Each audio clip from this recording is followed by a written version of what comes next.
All right, let's see what we remember. So converting between the two different forms from exponential form to log form and back. Log, this is a new operation. We haven't really worked with it too much yet, but we're going to be able to use it to solve for an unknown exponent. And so, for example, this problem on the left, if we were to try to solve that equation for x, we would want to try to get the x all by itself on one side, which we can't really do because it's up in that exponent spot. So what we can do is rearrange it using a logarithm. And so the way I'd write this in log form is you write log subscript base, right? You put the base in the basement, so it goes down below. Log of the answer. And then my big phrase is that logs equal exponents. And so the log should equal whatever the exponent was. In this case, that was x plus 4. I didn't ask you to solve these yet. We're going to get to that later today, but you could see if I wanted to get the x by itself, we could just subtract 4 from both sides, right? And that'd get the x all by itself. Yes? The log, it should be 18, not the 3. What? 81? Isn't this is it 81? So you write that right there. Oh, okay, so I didn't. No worries.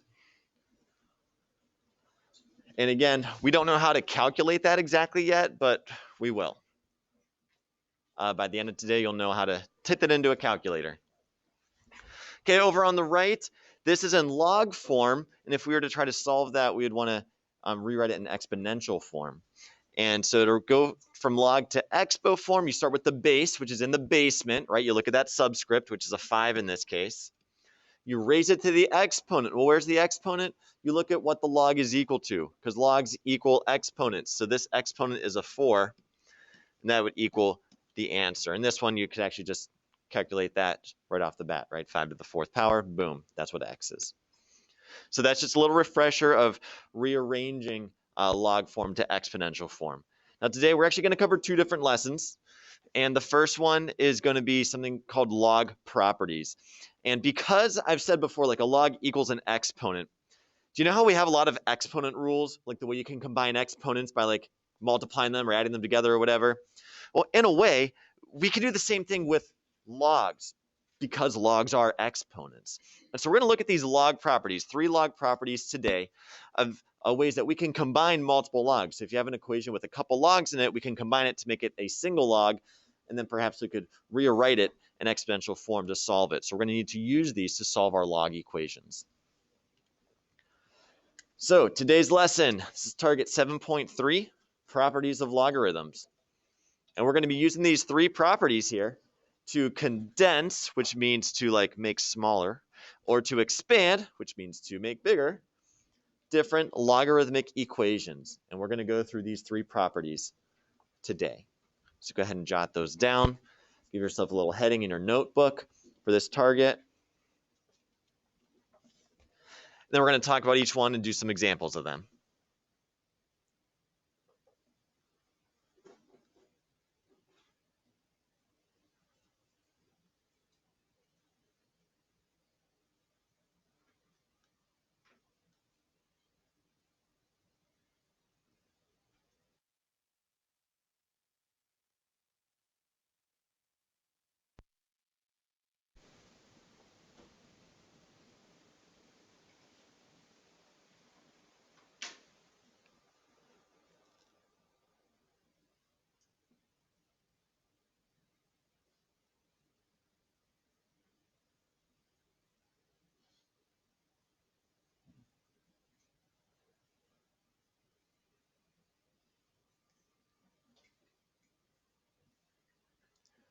So we've got a product property, that's going to be for multiplication, a quotient property, which refers to division, and then a power property, which is going to deal with exponents.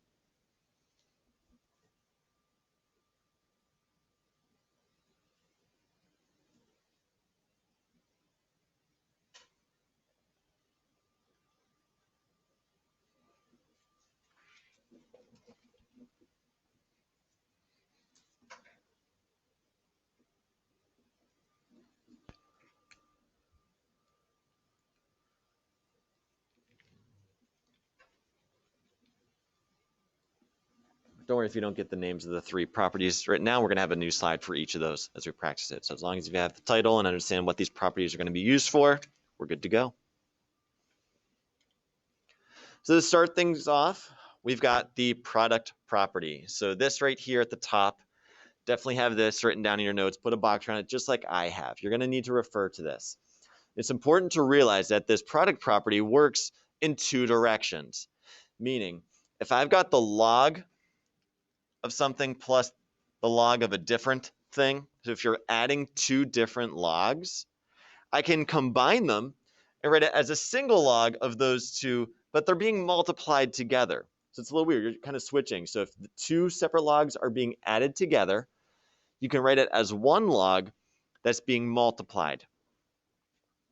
Now that's typically what we're going to be doing. We're going to take multiple logs and combine them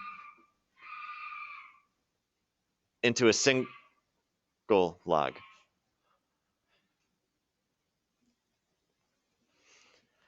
But it could go the other way. Whereas if you have the log of two factors that you don't know what the log of those product is, you could separate it into two other logs where you do know the factors. So I want you right now to try to apply this property, just rewrite each of these. Okay, so that first one, you got two logs. I want you to write that as a single log. That second one, you have one log. I want you to expand that and write that as two logs. Okay, just apply this property in both directions.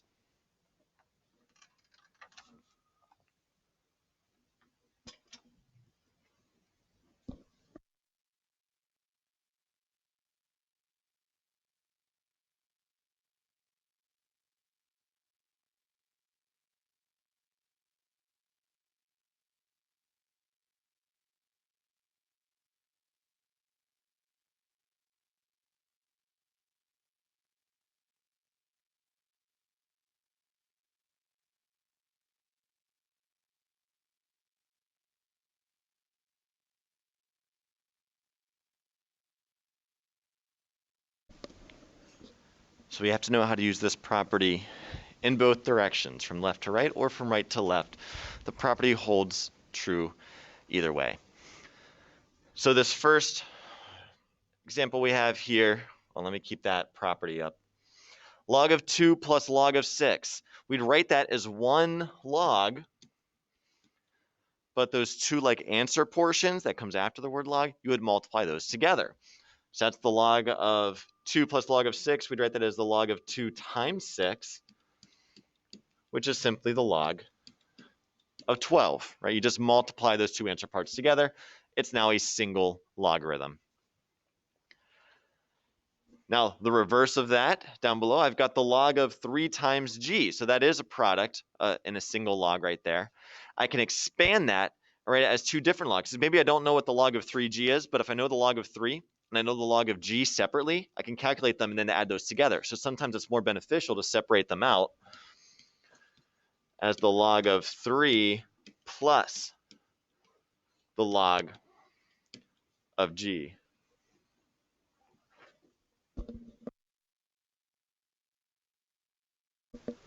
Anyone get this?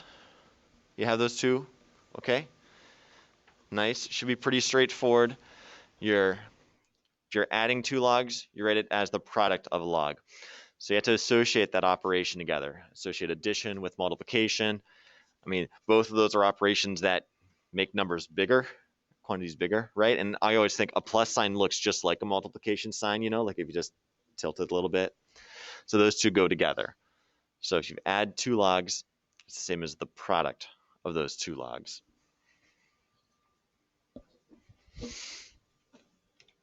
Here's your second property, the quotient property. So go ahead and jot this down in your notes. Put a big box around it. Quotient is another word for the answer of a division problem. It's called a quotient.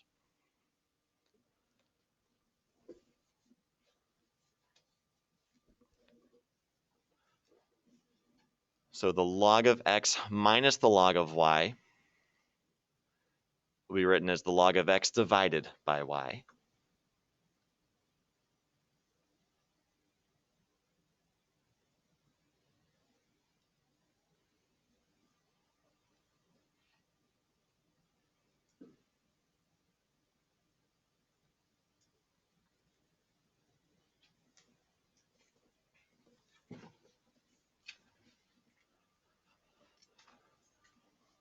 So note how similar this is to that product property. When you're adding two logs, you multiply those answer portions together in a single logarithm.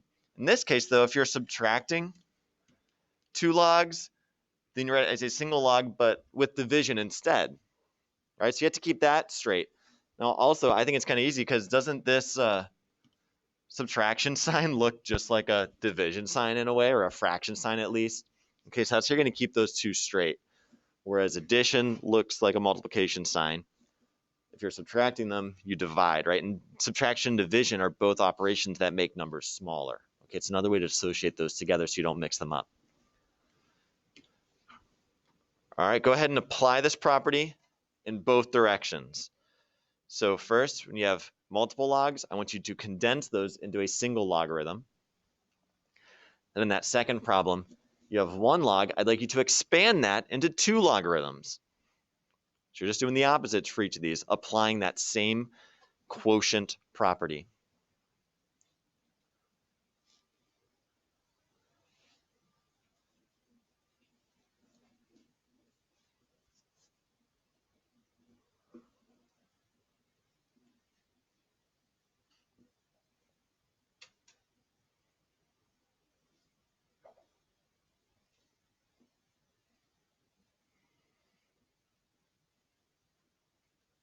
Go ahead, check with the neighbor. Did you get the same thing?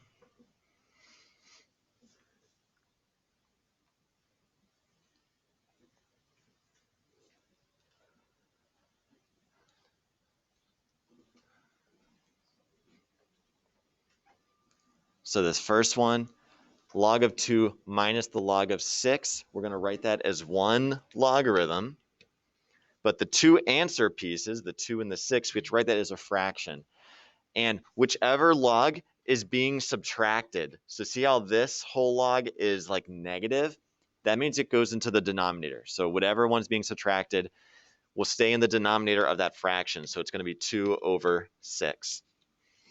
And just to keep in mind, we could have multiple logarithms, not just 2. I could have 3 or 4. And so any log that's being subtracted, all of those would be in the denominator together. Like if there were a third log here, like minus log of 6 minus log of x, for example. So if both of these are being subtracted, then they both would be in the denominator, okay, just so you know. So any log with a negative sign in front of it moves to the denominator when you write it as a single log. And then the second one, log of a divided by 2, if I wanted to expand that, any log in the numerator is positive. Any base in the denominator would become a negative log. So I'd write this as minus log of 2. And again, just for your reference, if there were multiple bases in that denominator, everything in the denominator would become a negative log. So I'd have another minus log of b. Right? If there was a 2 and a b in the denominator, each one of those would have its own log that's negative, minus log of 2 minus log of b. So negative logs go to the denominator, positive logs would go in the numerator. All right, questions yet on these first two properties? Do they seem pretty straightforward for the most part? Right, just different ways of rewriting, combining them. Okay, here's the last one. It's called the power property. So a power is another way to refer to like an exponent. You know, when we say 3 raised to the 4th power, right? That's an exponent of 4. And so here you have log of x to the y. Now it's important to know that like the y is just on the x, not on the entire logarithm itself. And so when that happens, I can just take that exponent and move it in front of the log, and it becomes a coefficient. And likewise, if you've got a logarithm already with a coefficient and you want to kind of condense it, then you can take that and move it into the exponent spot. Remember, so these work both ways.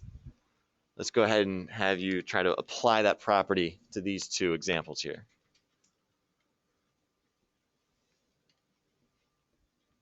So just rewrite each of them, applying the property one way, and then apply the property the other way.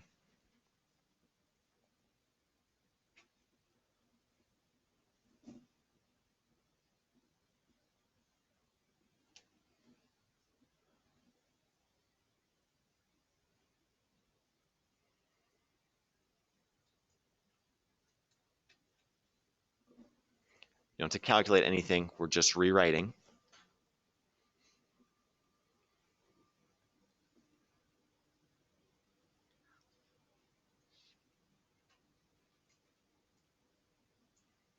So this first one, log of 2 to the 6th power. So this 6 is an exponent.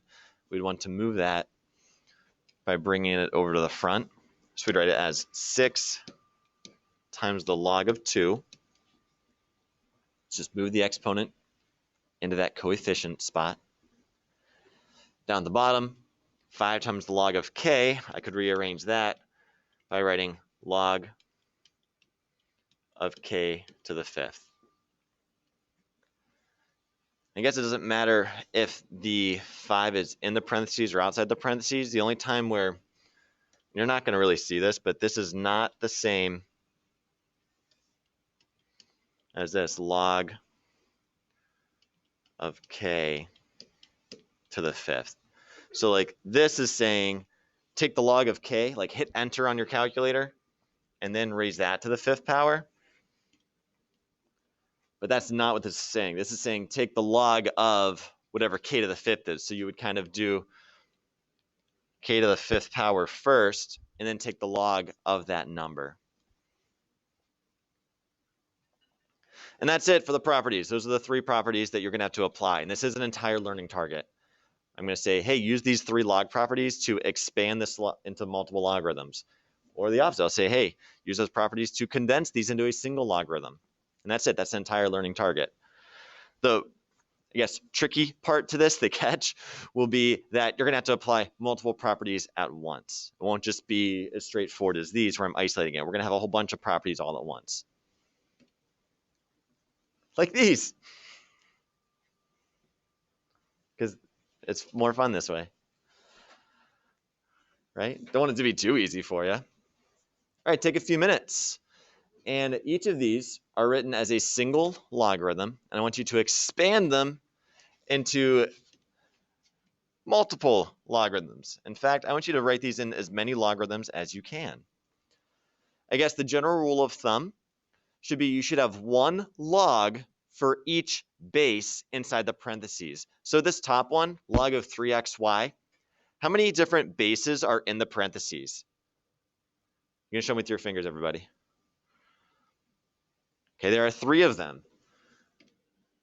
There's the 3, there's the x, and there's a y.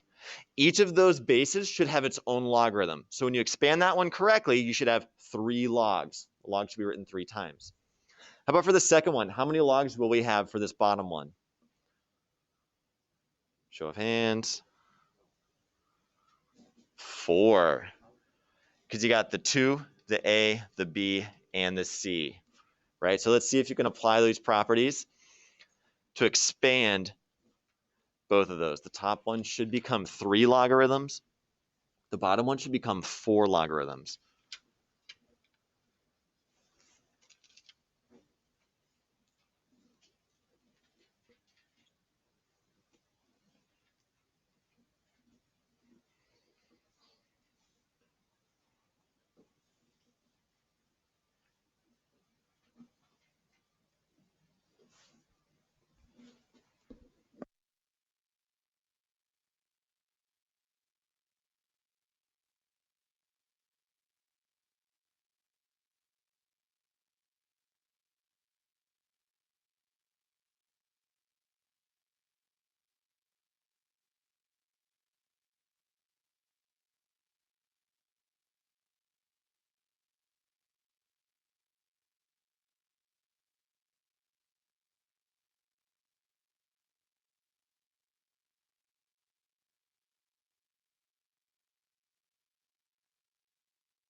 All right, looks like most of you are catching on.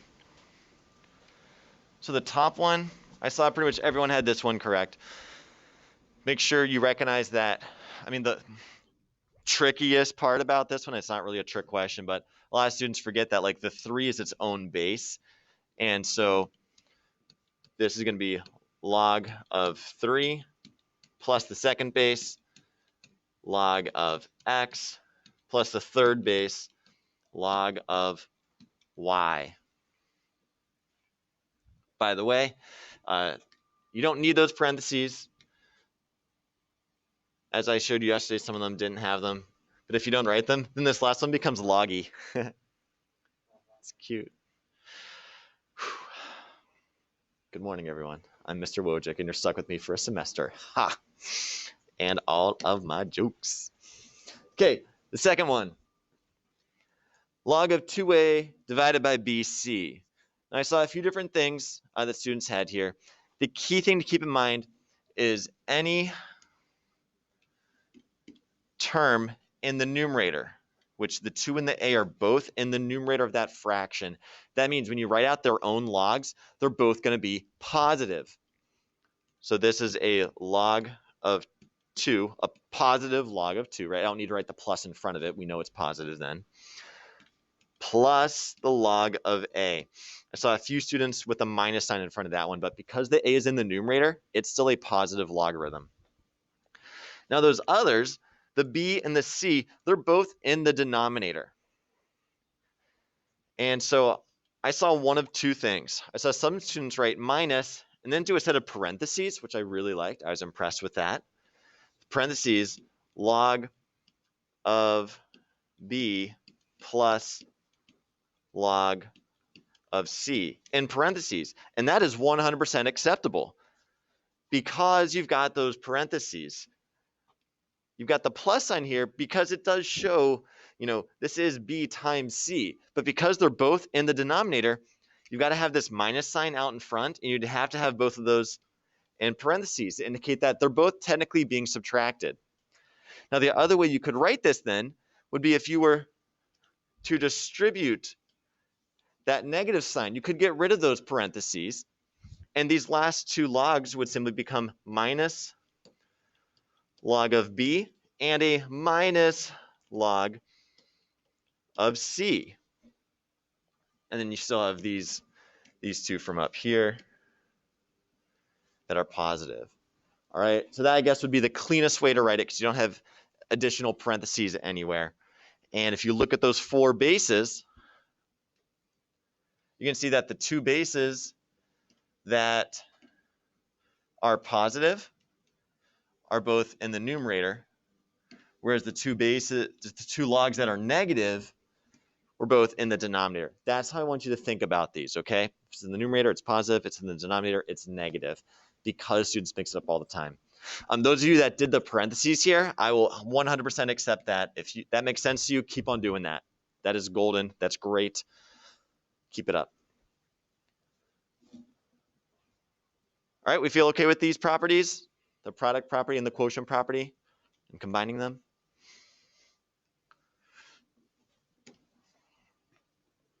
All right, so now I'm adding in the power property. Let's see what you can do.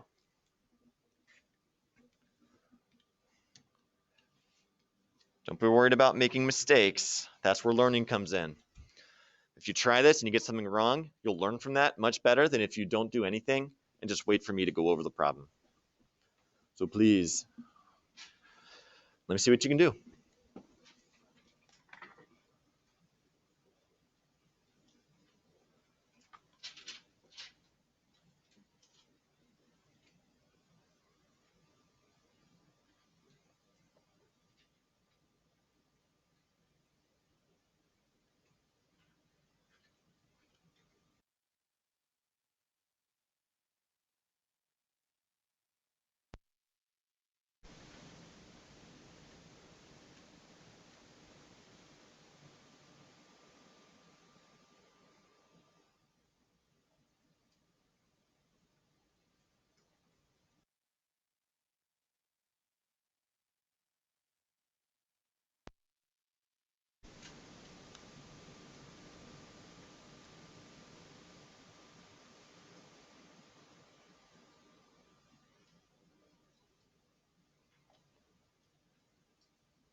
That's awesome.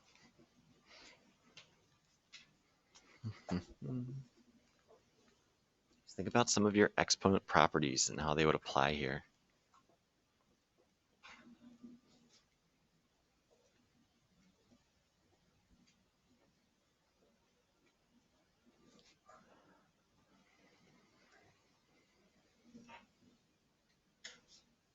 Yeah, that looks fine. Yep, that'll work. There are multiple ways you can write this, keeping the parentheses or distributing into the parentheses.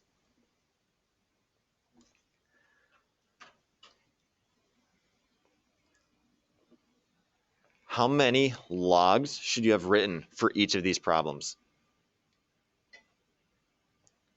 Quick show of hands or show of fingers.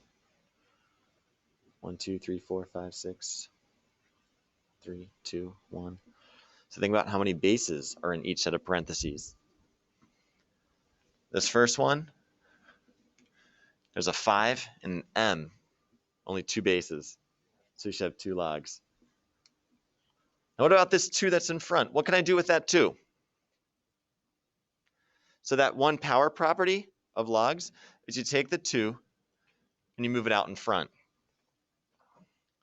But wait, don't we have another property of exponents that says I can distribute it to each base to make that 5 squared m squared?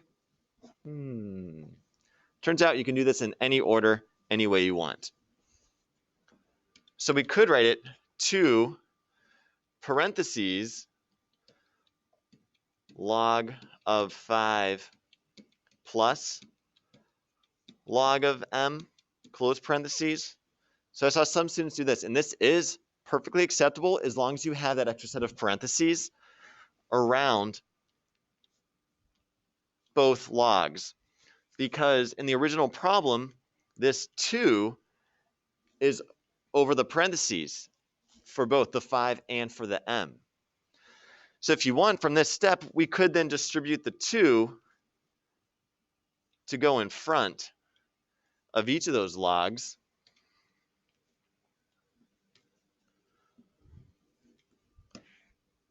And just rewrite it as 2 log of 5 plus 2 log of m. Did anyone have it written that way with the 2 in front of each log? Okay, a couple of you. That's awesome. Good, good.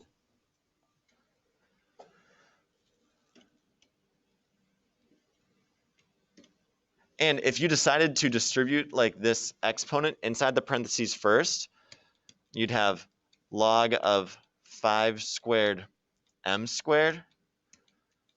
Well, then it would translate to this one more directly, because then you'd add the 2 logs, then move the 2 in front for each of those bases separately. And so both of those are 100% acceptable. In general, your final answer you want to have as few parentheses as possible.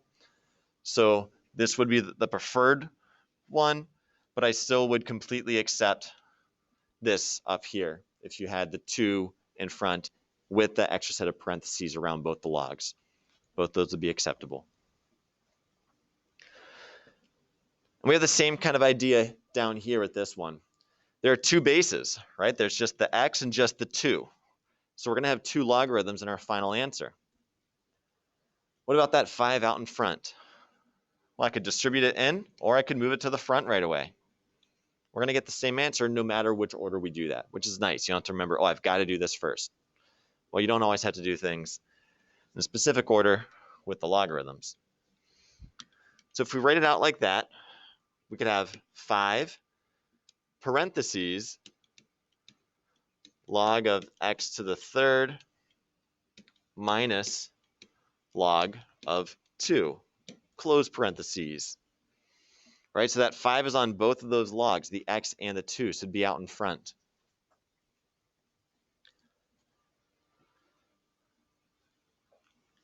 So then we could take this 5 and distribute it to the front of each of these logs.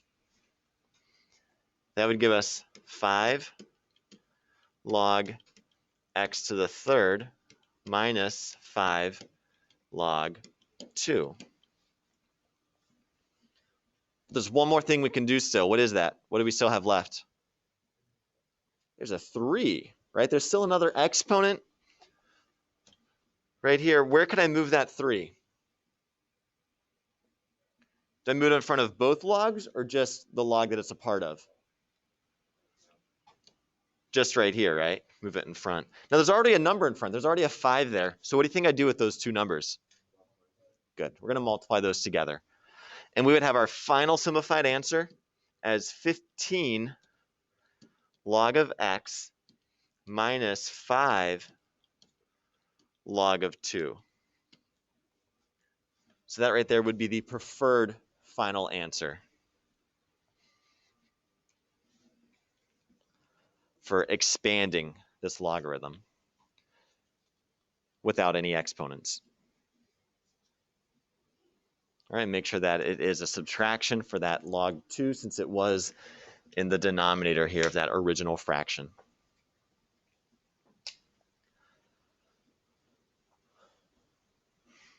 How are we feeling so far? Pretty good with this?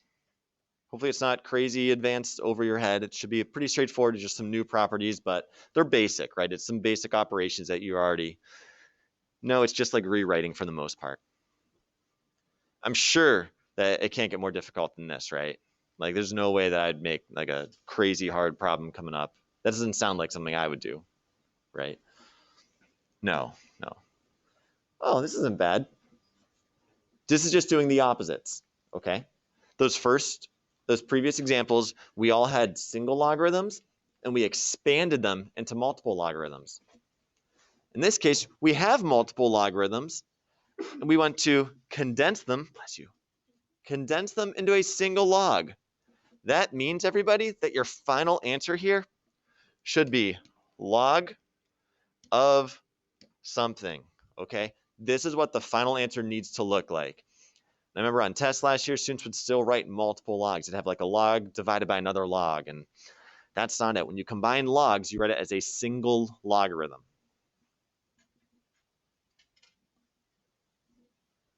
I would suggest to start off by moving those coefficients. Use that power property to get the coefficients from in front of the log. Make those into exponents first. That'll keep it a little bit easier for you.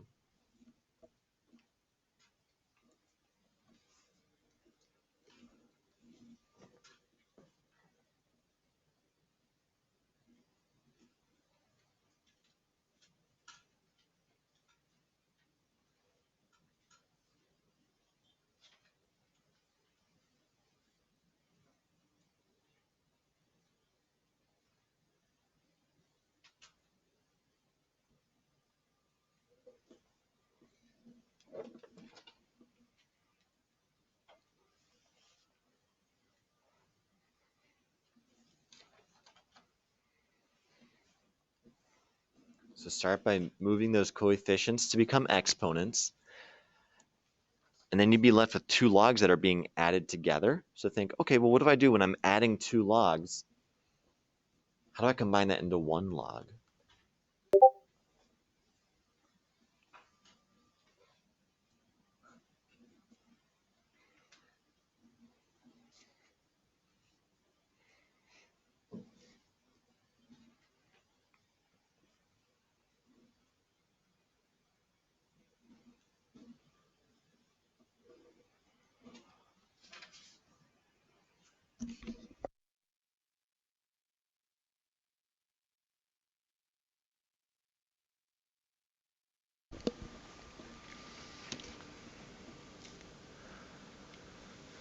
So I'm going to start by moving those to become exponents, all right? That's the power property. So we're going to get log of x squared plus log of 8y cubed. Oh, that's a bad y.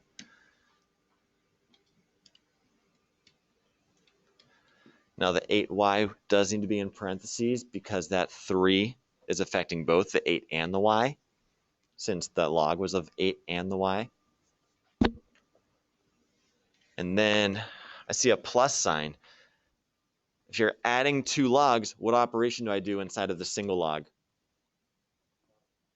We multiply them.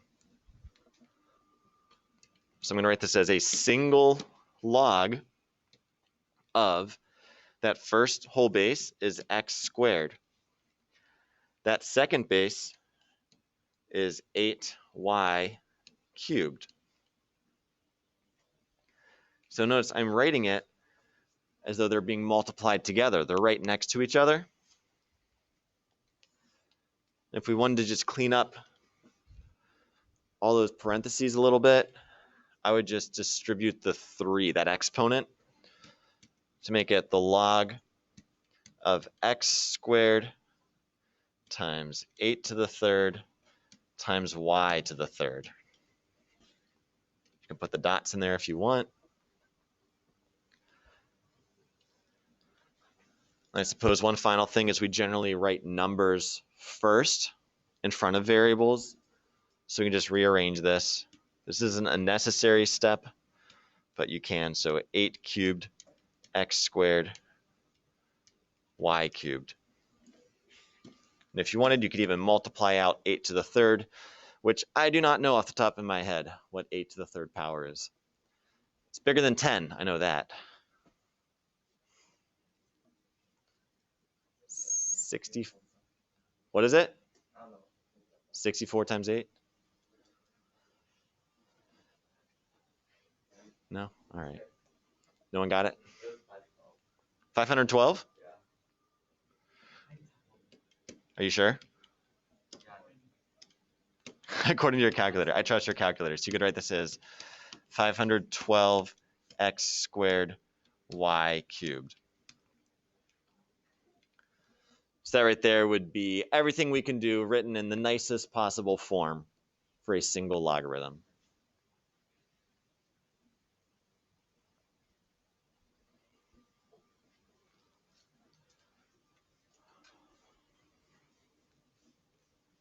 Questions on any of those steps yet?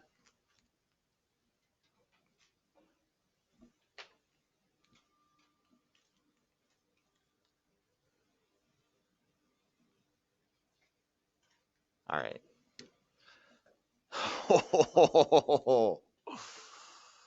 What? It's fun. Yeah.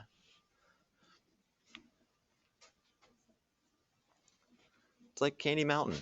Nothing but fun. Condense into a single log. Oh my. Log of y divided by 3? What? I've never seen anything like that before. That's insane, Wojcik. What are you trying to do to me? Plus log of 8 divided by 3. It's gross. Plus log of 5 minus 4 log of 5.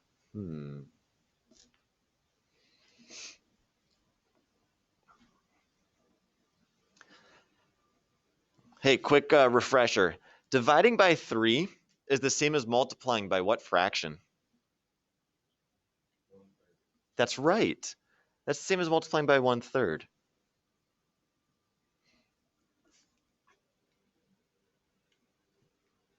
So something like this. Like, is that the same as log of y divided by 3? 1/3 of log of y? Because now that's a coefficient. Do we know what to do with coefficients? We've got a property for that now.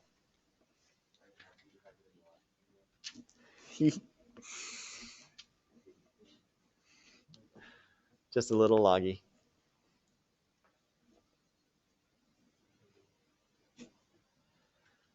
Yeah, so write that as 1/3. And where do you move that? And then if you're feeling fancy, you can think about, wait a minute, is that going to be a rational exponent?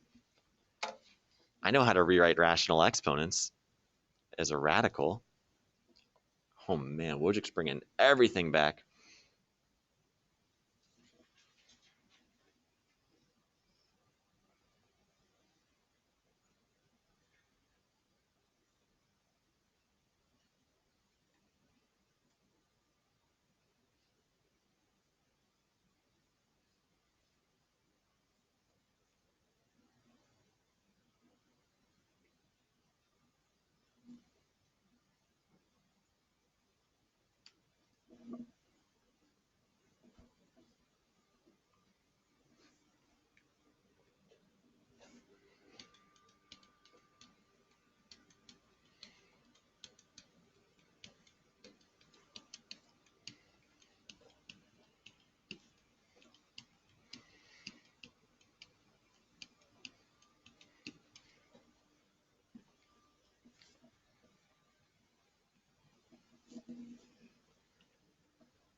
So if you write those divided by 3's as 1/3 times the log, yeah, go ahead. Yes, you can. There are quite a few things you can combine in this one. Right now, the way I have it, I've got 4 logs, and 3 of them have coefficients. So I'm going to start off by always using that power property, making a coefficient into an exponent. So that this is the log of y to the 1/3 plus the log of 8 to the 1/3 plus log of 5, that one doesn't change, minus log of 5 to the 4th. All right, that's generally always going to be your first step. Take those coefficients, make them into exponents. Now I have 4 logs. How many of these logs are positive? 3 of them. How many are negative? Just 1. Where do negative logs go? In the denominator, okay? So we're going to write this now as a single log, all in one step, where every positive log is going to be in the numerator of a fraction. Every negative log is going to go into the denominator of the fraction.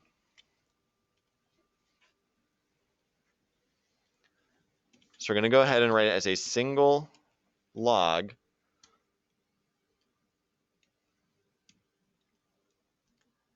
and every log that's positive goes up top. So that's y to the 1/3, that's 8 to the 1/3, and a 5.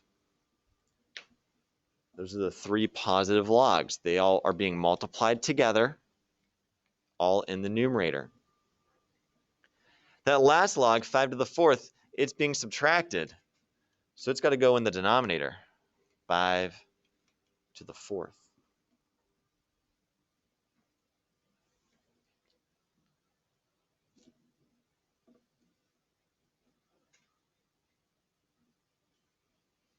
So this has been condensed into a single logarithm. If you wrote your answer like this, I would accept this for 100% credit.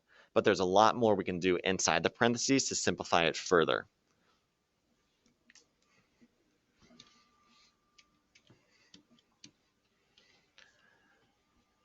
So looking at these two, y to the 1/3 and 8 to the 1/3. Those are rational exponents. And from first semester, I'm sure we all recall that a rational exponent can become a root, where the denominator of that exponent becomes the index of a root. Since these denominators are 3, that's the same as a cube root. And since these are both cube roots, we could even write them together as a single cube root of 8 and y.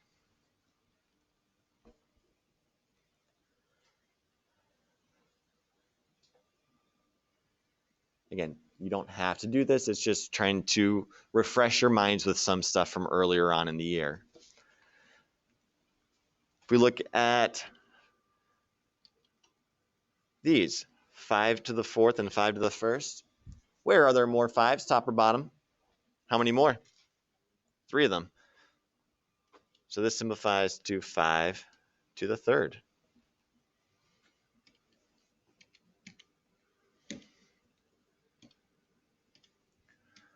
And lastly, we could multiply out 5 to the 3rd. We could take the cube root of 8, and we could simplify this even further if you really wanted to. This is going way beyond my expectations for you for class. But for like the 2 of you who might still be interested at this point,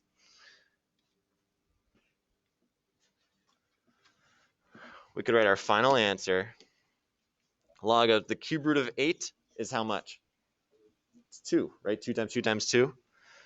So that's 2 times the cube root of y over 125. Haha. That is the fully 100% finished simplified answer. You will not see anything like that on a test, trust me.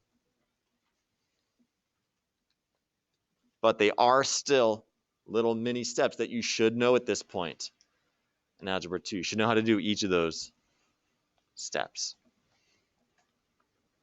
But again, right now I'm assessing you just on combining or expanding. All right. I'm pretty sure that that's like as challenging as it's going to get, right? There's no way there could be like a super hard problem here or anything, right?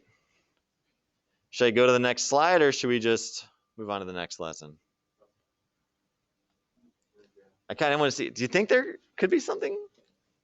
Should we take a peek? Oh, good. This is just new random notes. Perfect.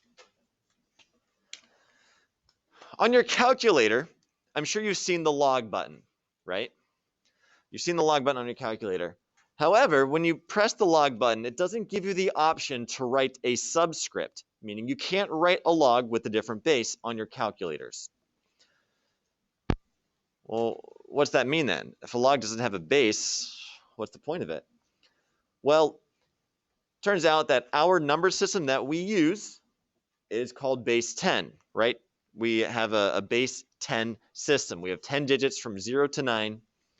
Everything can be written as multiples of 10, right? 100,000, or if you go decimals, it's 1/10, 100th, 1/1000th. It's really a base 10 system. Because of that, we typically have a base of 10. It's the most common base that we're going to be using. Therefore, it has a special name. It's called the common log. So if you ever see log of some answer where you're missing that subscript, then you assume that the subscript or you assume that the base is a 10. This is similar to a square root has an index of 2, but you don't write the 2. It's similar to assuming that every variable has a coefficient of 1 in front of it, right? You just don't write that invisible 1. Or every term has an exponent of 1, right? Anything to the first power, you just don't write that raised to the first power. It's the same concept. Log without a base is a log base 10, and it's called the common log because our number system is a base 10 number system. We count 10 digits, and then we roll over the next digit. Count 10 more of those, go to the next digit. So it's base 10. It's called a common log. In certain mathematical and scientific circles, there's another base that's actually more useful. That base is called the natural log. Have any of you seen that LN button on your calculator also? Usually it's right next to log. So that stands for the natural log. I know you're thinking, but L comes before N, not N before L. It comes from like the French where it's like logarithmic naturale or something to that effect. I don't really know. But LN does stand for the natural log, or it's a log with the natural base, where the base is a new number, E. What but Wojcik? E's not a number, it's a letter. I know. E is a special mathematical number. In fact, this will be your second irrational number for you to know. Your first irrational number that you've ever learned in math was pi, right? It's a non-repeating decimal that goes on forever. E is just like pi. It's a non-repeating decimal that goes on forever. You do not need to know what the value of E is. We do not celebrate E Day or anything like that. If you do type in your calculator, you'll get an approximation like that on the bottom of the screen, 2.71828, 1828, so on and so forth. So this is the natural base, and it's extremely useful in mathematics, primarily with something called compound interest. If any of you have checking accounts or savings accounts, you may have heard about interest. You're familiar with that from certain business classes. And E is quite relevant in that regard. So if you see ln of some answer, again, you're missing the base. There's no subscript here. So if it's ln, you assume that the base is E. If you see the word log written without a base, you would use a 10. Other than that, the base will be written. Log base 2, you'd use the 2. But these are the only two times where you won't see a subscript, either the word log or ln. Use a 10 for log, use an E for ln.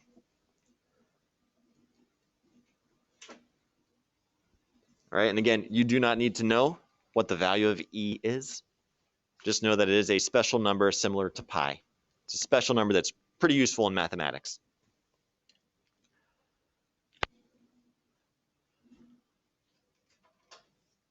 So this is just more practice. I'm just going to do these with you. It's just using common base and natural base. But I think we've already done a bunch of these. Nothing really new. It's just showing I can use it with log or with ln, and the same rules apply. So this top one, I'd move this 5 there to become an exponent, and then write it, since it's being added, it's going to be the product of 3x to the 5th. The rules are exactly the same for a common log, right? I don't need to worry about the subscript. That's the only difference here. Those are all common log. It's still a common log. At the bottom, it's going to kind of be the same situation. These are natural logs, but all your rules are still the same. I could write this as a single log, but I do write it as ln, as the natural log, because the base is e. I look at my positive logs, and those are going to go in the numerator. So that's x to the 4th and the 2. X to the 9th is a negative log, so that would go in the denominator.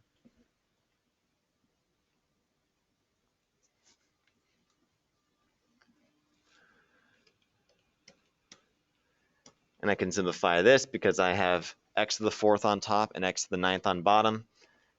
That's the same as just having an x to the 5th on the bottom, because there are 5 more x's in the denominator than in the numerator. All right, so nothing really new here. I'm just showing you that all those same properties still apply to the common log and to the natural log.